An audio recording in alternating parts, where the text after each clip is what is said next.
ఎత్తలేదు ఆనాడు తంగేడు ఎట్టుకు ఏమని శాపన పెట్టింది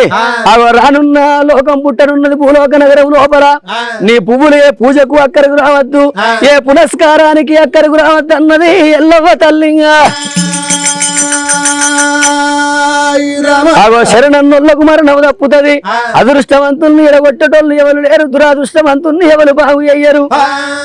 అప్పుడు ఆ గడియ లోపల తల్లి నాకేదన్నా దీవెన పెట్టు అన్న పోలే భూలోకం పుట్టనున్నది పెరగనున్నది పెద్దలకు వత్తది పెత్తురమాస బాలలకు వత్తది బ్రతుకమ్మ పండుగ గా బతుకమ్మ పండుగ నాడు 9 రోజులు నీ జోరుంటది నీ పూల కొరకు జుట్లు పట్టుకొని కొట్లాడుతారు సద్దుల బతుకమ్మ అయిపోయిన తర్వాత నిన్ను కుక్క కూడా కానన్నది ఎల్లవ్వ తల్లిగా మళ్ళా వచ్చేడుతో లోపల ఒక కలకోడి పుంజగల్ల పడ్డది కొడక భర్త జాడ చెప్పు అంటే కార్తీక